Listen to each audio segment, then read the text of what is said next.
Ibadah Minggu HKBP Helvetia, Resort Helvetia, Minggu 18 Oktober 2020. Jemaat yang dikasihi Tuhan, kami dari Majelis HKBP Helvetia menyampaikan salam selamat hari Minggu bagi saudara sekalian. Melalui ibadah Minggu pada hari ini, kita dipanggil untuk melestarikan budaya. Karena itu, marilah kita bersekutu di dalam ibadah ini. Kita puji dan muliakan Tuhan Allah di dalam kehidupan kita. Datanglah dengan sukacita memuji Dia. Kita bernyanyi.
Di dalam nama Allah Bapa dan nama anaknya Tuhan Yesus Kristus dan nama Roh Kudus yang menciptakan langit dan bumi. Amin. Demikian firman Tuhan Yesus. Ajaranku tidak berasal dari diriku sendiri, tetapi dari Dia yang telah mengutus aku. Barang siapa mau melakukan kehendaknya, ia akan tahu entah ajaranku ini berasal dari Allah, entah aku berkata-kata dari diriku sendiri. Seperti yang dikatakan oleh kitab suci, dari dalam hatinya akan mengalir aliran-aliran air hidup. Haleluya.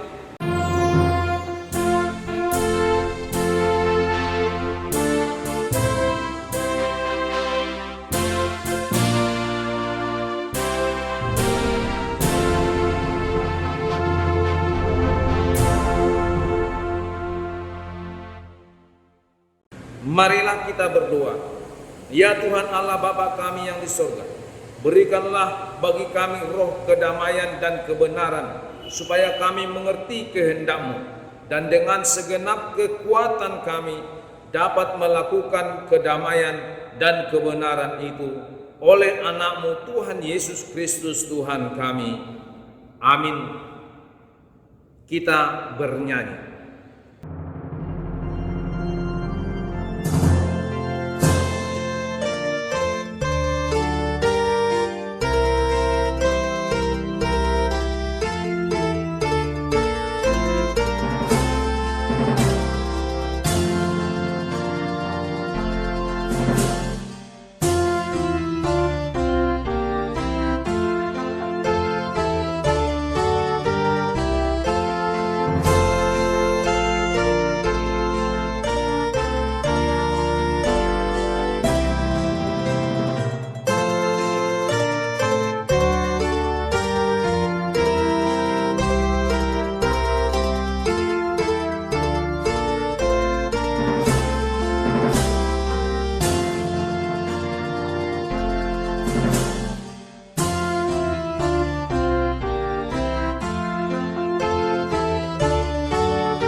Tuhan yang ditetapkan untuk kita pada minggu ini yang tertulis dalam Konfesi HKBP pasal 1b.2 tentang Allah Anak.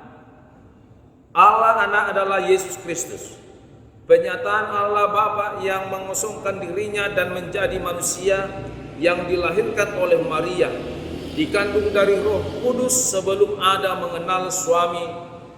Dialah Tuhan yang melindungi dan menyelamatkan manusia. Dia mempedulikan penderitaan manusia dan segala bangsa pada segenap waktu, dan Dia setia selama-lamanya. Dia menyelamatkan, membebaskan manusia dari kuasa iblis, dari perhambaan dosa, dan dari maut dan kematian. Dia menderita sengsara hingga mati di kayu salib. Dialah kesempurnaan korban pendamaian oleh Allah karena dosa manusia.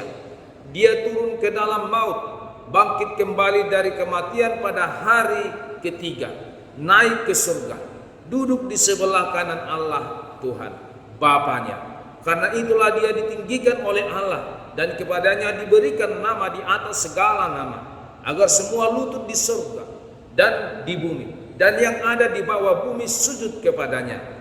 Dan disitulah Dia membela semua orang percaya dan memerintah semuanya, sebelum Dia datang kembali ke dunia ini untuk menghakimi orang yang hidup dan yang mati, agar semua lidah mengaku Yesus Kristuslah Tuhan, demi kemuliaan Allah Bapa.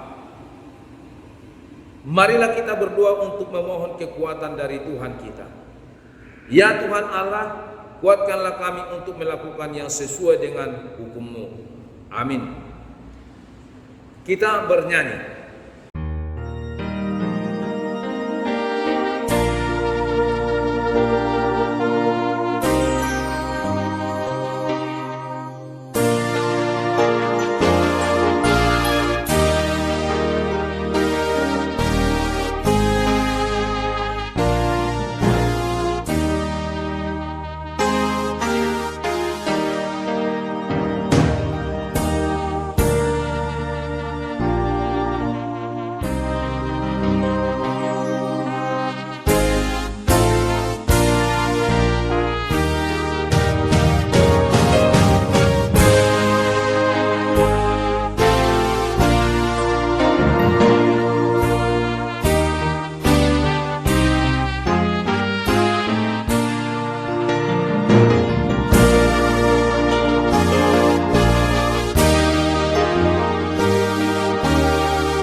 Jemaat yang dikasihi Tuhan, marilah kita tunduk dan bersujud di hadapan Allah Tuhan kita untuk mengaku dosa-dosa kita.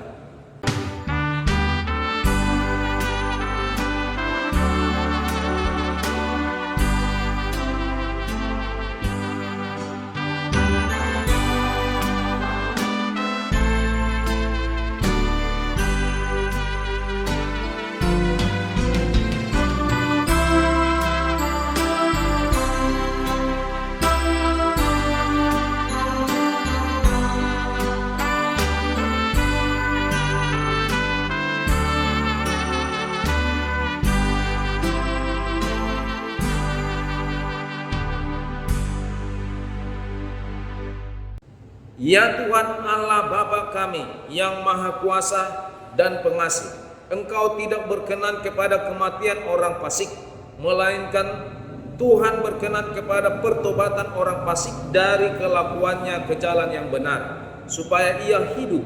Oleh sebab itu kami memohon kepadamu, jauhkanlah kami dari segala murka dan hukum-Mu.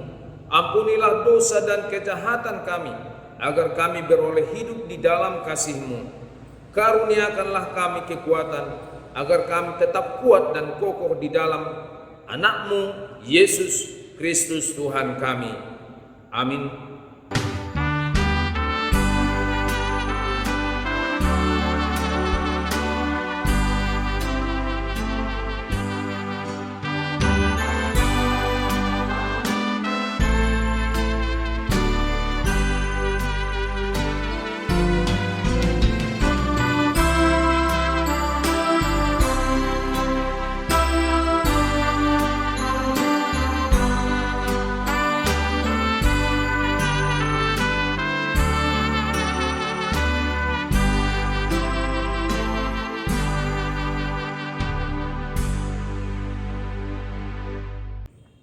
Janji Tuhan akan keampunan dosa-dosa kita. Siapakah yang akan menggugat orang-orang pilihan Allah? Allah yang membenarkan mereka. Siapakah yang akan menghukum mereka? Kristus Yesus yang telah mati, bahkan lebih lagi yang telah bangkit dan yang juga duduk di sebelah kanan Allah, yang malah menjadi pembela bagi kita, kemuliaan bagi Allah di tempat yang maha tinggi.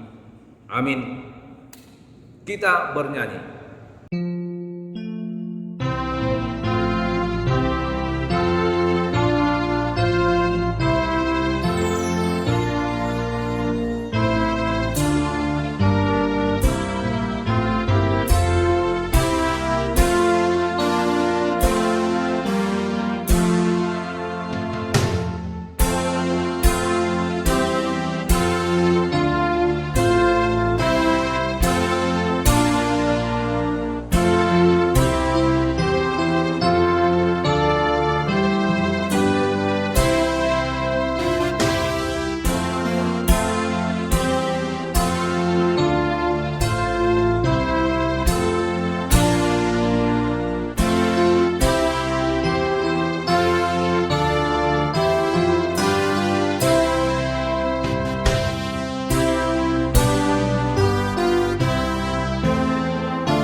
Epistel firman Tuhan yang tertulis dalam kitab Yohanes 2 ayat 1 sampai 12. Kita membaca. Pada hari ketiga ada perkawinan di Kana yang di Galilea, dan ibu Yesus ada di situ. Yesus dan murid-muridnya diundang juga ke perkawinan itu. Ketika mereka kekurangan anggur, ibu Yesus berkata kepadanya, "Mereka kehabisan anggur." Kata Yesus kepadanya, "Mau apakah engkau daripadaku, ibu? Saatku belum tiba." Tetapi Yesus berkata kepada pelayan-pelayan, "Apa yang dikatakan kepadamu, buatlah itu." Di situ ada 6 tempayan yang disediakan untuk pembasuhan menurut adatnya orang Yahudi. Masing-masing isinya 2-3 buyung. Yesus berkata kepada pelayan-pelayan itu, "Isilah tempayan-tempayan itu penuh dengan air." Dan mereka pun mengisinya sampai penuh. Lalu kata Yesus kepada mereka, "Sekarang cendoklah dan bawalah kepada pemimpin pesta." Lalu mereka pun membawanya. Setelah pemimpin pesta itu mengecap air yang telah menjadi anggur itu, dan ia tidak tahu dari mana datangnya. Tetapi pelayan-pelayan yang mencendok air itu mengetahuinya, ia memanggil mempelai laki-laki dan berkata kepadanya, "Setiap orang yang menghidangkan anggur yang baik dahulu, dan sesudah orang puas minum, barulah yang kurang baik. Akan tetapi engkau menyimpan anggur yang baik sampai sekarang." Hal itu dibuat Yesus di Kana yang di Galilea sebagai yang pertama dari tanda-tandanya, dan dengan itu ia telah menyatakan kemuliaannya, dan murid-muridnya percaya kepadanya. Sesudah itu Yesus pergi ke Kapernaum bersama-sama dengan ibunya dan saudara-saudaranya dan murid-muridnya, dan mereka tinggal di situ hanya beberapa hari saja. Demikianlah firman Tuhan. Berbahagialah orang yang mendengarkan firman Tuhan serta memeliharanya dalam hatinya. Amin. Kita bernyanyi.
Marilah kita bersama-sama mengaku iman kepercayaan kita sebagaimana teman-teman seiman di seluruh dunia. Kita bersama-sama mengucapkan, "Aku percaya kepada Allah Bapa yang Maha Kuasa, Khalik langit dan bumi. Aku percaya kepada Yesus Kristus, anaknya yang tunggal Tuhan kita, yang dikandung daripada Roh Kudus, lahir daripada darah anak Maria, yang menderita sengsara di bawah pemerintahan Pontius Pilatus, disalibkan, mati dan dikuburkan, yang turun dalam kerajaan maut, pada hari yang ketiga bangkit pula dari antara orang mati, naik ke surga, duduk di sebelah kanan Allah Bapa yang Maha Kuasa. Dari sana akan datang kelak untuk menghakimi orang yang hidup dan yang mati. Aku percaya kepada Roh Kudus, dan adanya satu gereja yang kudus, persekutuan orang kudus, pengampunan dosa, dan kebangkitan daging, dan hidup yang kekal. Amin. Kita bernyanyi.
Marilah kita berdoa.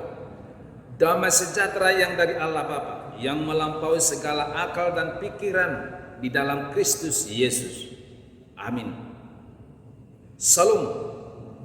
Saudara yang kekasih, kita akan mendengarkan firman Tuhan yang menjadi renungan bagi kita dalam minggu ini sesuai dengan almanak gereja kita, tertulis dalam kitab Ayub pasal 42 ayat yang ke-7 sampai dengan ayat yang ke-17. Demikian firman Tuhan. Setelah Tuhan mengucapkan firman itu kepada Ayub, maka firman Tuhan kepada Elifas, orang teman, murkaku menyala terhadap engkau dan terhadap kedua sahabatmu, karena kamu tidak berkata benar tentang aku seperti hambaku Ayub. Oleh sebab itu ambillah 7 ekor lembu jantan dan 7 ekor domba jantan, dan pergilah kepada hambaku Ayub, lalu persembahkanlah semuanya itu sebagai korban kebakaran untuk dirimu. Dan baiklah hambaku Ayub meminta doa untuk kamu, karena hanya permintaannya lah yang akan kuterima, supaya aku tidak melakukan aniaya terhadap kamu, sebab kamu tidak berkata benar tentang aku seperti hambaku Ayub. Maka pergilah Elifas orang teman, Bildad orang Sua, dan Jobar orang Naamah. Lalu mereka melakukan seperti apa yang difirmankan Tuhan kepada mereka, dan Tuhan menerima permintaan Ayub. Lalu Tuhan memuliakan keadaan Ayub setelah ia meminta doa untuk sahabat-sahabatnya, dan Tuhan memberikan kepada Ayub 2 kali lipat dari segala kepunyaannya dahulu. Kemudian datanglah kepadanya semua saudaranya laki-laki dan perempuan dan semua kenalannya yang lama, dan makan bersama-sama dengan dia di rumahnya. Mereka menyatakan turut berduka cita dan menghibur dia oleh karena segala malapetaka yang telah dilimpahkan Tuhan kepadanya, dan mereka masing-masing memberi dia uang 1 kesita dan sebuah cincin emas. Tuhan memberkati Ayub dalam hidupnya yang selanjutnya lebih daripada dalam hidupnya yang dahulu. Ia mendapat 14.000 ekor keledai betina. Ia juga mendapat 7 orang anak laki-laki dan 3 orang anak perempuan. Dan anak perempuan yang pertama diberinya nama Yemima, yang kedua Kezia, dan yang ketiga Keren-Hapu. Di seluruh negeri tidak terdapat perempuan yang secantik anak-anak Ayub, dan mereka diberi ayahnya milik pusaka di tengah-tengah saudara-saudaranya laki-laki. Sesudah itu Ayub masih hidup 140 tahun lamanya. Ia melihat anak-anaknya dan cucu-cucunya sampai keturunan yang keempat. Maka matilah Ayub tua dan lanjut umur. Demikian firman Tuhan. Shalom. Salam selamat hari Minggu bagi kita semua. Ketika kita mendengar nama Ayub, sering kali yang terbayang di benak kita adalah kisah hidupnya yang penuh penderitaan. Pencobaan demi pencobaan datang secara beruntun dalam kehidupan Ayub. 10 anaknya mati, harta bendanya ludes, dihujat oleh istri, dan ia sendiri mengalami sakit yang begitu parah. Orang-orang yang dekat dengan dia semua menjauh, bahkan menghujat dan menuduh dia. Semua itu terjadi akibat dari dosa-dosa yang diperbuatnya di hadapan Allah. Ayub baru saja kehilangan harta benda, anak-anak juga kesehatannya. Bayangkan saja pergumulan Ayub yang datang bertubi-tubi itu, betapa menderitanya ia.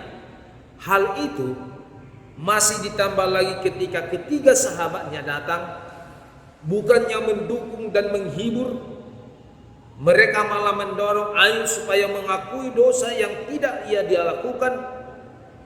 Mereka menjadi sok tahu dengan menganggap Ayub telah melakukan dosa besar sehingga Allah menimpahkan hukuman. Dalam kitab Ayub 4 ayat 7, Elifas berkata, "Camkanlah ini, siapa binasa dengan tidak bersalah dan di manakah orang yang jujur dipunahkan?"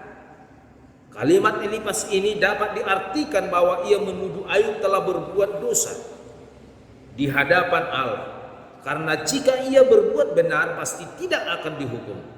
Allah hanya menghukum orang yang bersalah. Kemudian Elifas melanjutkan perkataan di Ayub 5 ayat 17, "Sesungguhnya berbahagialah orang yang ditegur Allah, sebab itu janganlah engkau menolak didikan yang maha kuasa." Elifas mengartikan bahwa alasan Ayub menanggung penderitaannya adalah karena ia sedang menerima teguran dan disiplin dari Allah. Mereka memiliki pandangan jika memang Ayub adalah orang yang benar di hadapan Tuhan, bukanlah terhadap orang yang hidup benar firman-Nya berjanji, Tuhan akan mengangkat engkau menjadi kepala dan bukan menjadi ekor. Engkau akan tetap naik dan bukan turun. Saudara yang dikasihi Tuhan kita Yesus Kristus, kita sebagai orang yang percaya akan kebaikan, keadilan Tuhan, apa yang dibutuhkan seseorang yang percaya yang tengah berada dalam duka cita? Duka cita karena kehilangan harta benda, kehilangan anggota keluarga terkasih, atau mungkin juga kondisi kesehatan yang menurun. Tentu saja kita akan membutuhkan dukungan dan penghiburan, bukan?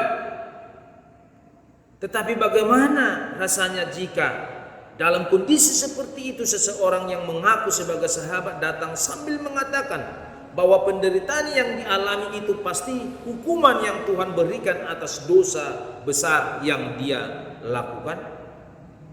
Pasti perasaan kita semakin hancur. Tetapi Ayub tidak seperti itu. Ia tidak menaruh rasa benci dan dendam terhadap ketiga sahabatnya. Tidak ada niat membalas supaya sahabatnya tahu rasa. Penderitaan berat yang dialami tidak membuat Ayub kehilangan kasih. Tetapi lihatlah apa yang dikatakan Tuhan tentang semua hal itu. Dalam nats kita ini, Allah murka terhadap ketiga sahabat Ayub karena perkataan mereka yang keliru. Mereka tidak berkata benar tentang Allah dan Ayub. Dan Allah hanya akan melepaskan mereka dari hukuman jika Ayub meminta doa untuk mereka. Ternyata Ayub melakukan hal itu meski tidak dijelaskan secara terperinci. Saudara yang kekasih, jika kita berada dalam posisi Ayub, masihkah kita mampu menyatakan kasih seperti dia? Mungkin sikap kita masih sama seperti sikap sahabat-sahabat Ayub ini. Saudara yang kekasih, adakah orang yang tidak pernah gagal dalam hidupnya? Orang yang sukses sekalipun adalah orang yang pernah gagal, bukan hanya 1-2 kali, bahkan mungkin berkali-kali, tapi mereka tidak pernah menyerah, melainkan mau belajar dari kegagalan tersebut dan menjadikan itu sebagai pelajaran berharga, sekaligus cambuk untuk bangkit dan berjuang lebih keras lagi. Dan inilah yang diajarkan oleh kisah Ayub bagi setiap orang percaya. Meski harus mengalami penderitaan yang bertubi-tubi, Ayub mampu bertahan dan imannya kepada Tuhan tidak menjadi luntur. Terbukti ia masih bisa berkata, "Karena ia tahu jalan hidupku. Seandainya ia menguji aku akan timbul seperti emas." Ayub 23 ayat 10. Ayub sangat percaya hal ini. Engkau sanggup melakukan segala sesuatu dan tidak ada rencanamu yang gagal. Saudara yang kekasih di dalam nama Kristus Yesus, dalam topik minggu ini diangkat dengan topik melestarikan kebudayaan. Kebudayaan adalah kebiasaan yang berkaitan dengan budi dan akal yang sehat. Bercermin dari kisah Ayub ini, budaya yang harus kita lestarikan adalah budaya yang membangun persekutuan yang baik dan mendahulukan kebaikan kepada sesama. Melestarikan budaya adalah melestarikan hidup dalam persaudaraan yang baik di dalam Kristus. Karena itu, persoalan apapun yang kita hadapi dalam hidup ini, dalam berbudaya, kita harus belajar seperti Ayub. Dia berusaha tidak menyakiti hati sesama, terlebih tidak menyakiti hati Tuhan. Sekalipun sahabat-sahabat Ayub menuduh Ayub berdosa, tetapi Ayub tetap bersandar kepada Tuhan. Demikian jugalah dengan kita. Walaupun kita tidak punya siapa-siapa, tapi kita punya Tuhan. Dia adalah jawaban dari doa kita. Dalam penderitaan, Ayub memiliki kerinduan untuk bertemu dengan Tuhan. Dalam penderitaan hidup kita, demikian pula lah hendaknya kita mencari Tuhan, mengutamakan Tuhan. Misalkan saja dalam keadaan sakit, kita harus berdoa kepada Tuhan dan minum obat tentunya, bukan malah pergi ke dukun. Ayub mendapat berkat yang daripada Tuhan oleh karena dia mau setia kepada Tuhan dan mau berdoa atau mengampuni sahabat-sahabatnya. Untuk itu kita juga harus seperti itu. Walaupun orang yang sudah berlaku curang terhadap kita, kita juga harus tetap mau mendoakan orang yang berlaku curang itu. Gagal bukan akhir segalanya. Tetaplah mengucap syukur seperti Ayub. Karena kegagalan bukan rencana Tuhan. Walaupun terkadang Tuhan izinkan kegagalan itu terjadi, supaya kita belajar tidak sombong dan belajar bergantung sepenuhnya kepada Tuhan. Kegagalan mengingatkan kita untuk introspeksi diri. Mungkin selama ini kita mengandalkan kekuatan sendiri dan tidak melibatkan Tuhan dalam hidup rencana kita. Kadang kita diizinkan gagal supaya kita tidak sombong dan mengajar kita untuk berharap dan bergantung kepada Tuhan dalam segala hal. Tuhan sangat menghargai pergumulan iman dalam rangka kesetiaan bagi setiap orang yang beriman kepadanya. Amin. Kita berdoa. Terima kasih Tuhan, Engkau telah mengajar kami lewat firman-Mu pada minggu ini, agar kami memiliki iman yang teguh sama seperti Ayub. Sekalipun dia harus diperhadapkan dengan banyak penderitaan, pencobaan, banyak yang membuat dia berkeluh kesah, hidup bersama dengan keluarga, banyak hal Tuhan yang akan menghempaskan dia, tetapi dia selalu setia akan kasih setia Tuhan. Dia menjadi orang yang setia akan kebaikan Tuhan. Ajar kami Tuhan, agar kiranya kami dapat meneladani iman yang telah ditunjukkan oleh Ayub lewat firman-Nya. Agar kami Tuhan penuh dengan sukacita, bagaimana kami Tuhan bersyukur saat Tuhan akan memberikan berkat-Mu di balik daripada pencobaan-pencobaan itu. Berkatilah jemaat-Mu Tuhan. Terlebih Tuhan menghadapi kondisi pandemi COVID-19 ya pada saat ini, yang masih tetap Tuhan banyak dan menakutkan. Kiranya Tuhan menjaga kami, melindungi kami, tuntun gereja-Mu Tuhan, tuntun juga jemaat-Mu Tuhan, agar selalu setia dan taat melakukan firman-Mu. Terima kasih Tuhan, di dalam nama anak-Mu Tuhan Yesus Kristus kami berdoa dan mengucap syukur. Amin. Kita puji Tuhan dan kita mengumpulkan persembahan kita untuk Tuhan.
Marilah kita mendoakan persembahan kita.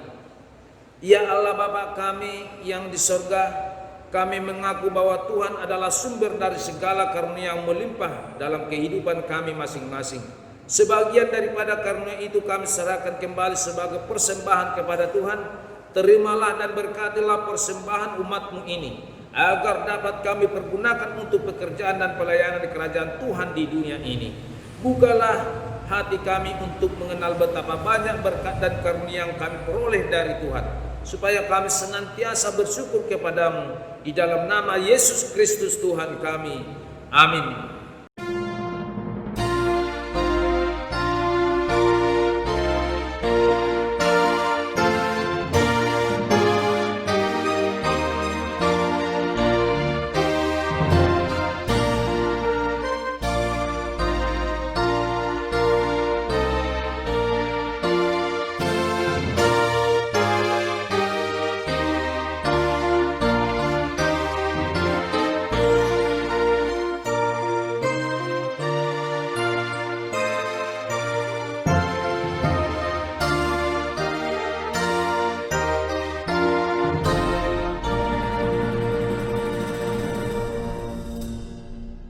Bapa kami yang di surga, dikuduskanlah namamu. Datanglah kerajaan-Mu, jadilah kehendak-Mu di bumi seperti di surga. Berikanlah kami pada hari ini makanan kami yang secukupnya, dan ampunilah kami akan kesalahan kami, seperti kami juga telah mengampuni orang yang bersalah kepada kami. Dan janganlah membawa kami ke dalam pencobaan, tetapi lepaskanlah kami daripada yang jahat.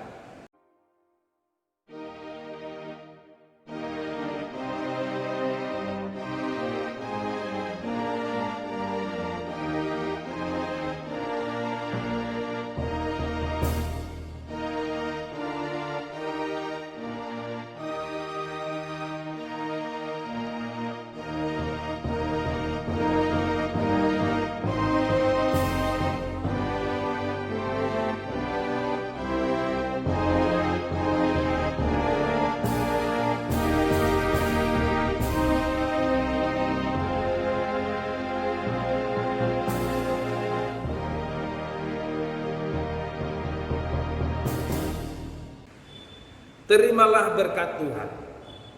Tuhan memberkati engkau dan melindungi engkau. Tuhan menyinari engkau dengan wajah-Nya dan memberi engkau kasih karunia. Tuhan menghadapkan wajah-Nya kepadamu dan memberimu damai sejahtera.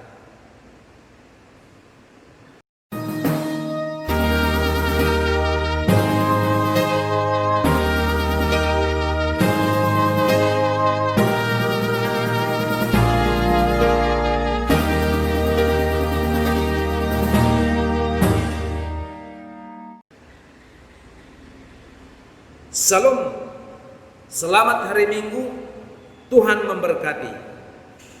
Horas.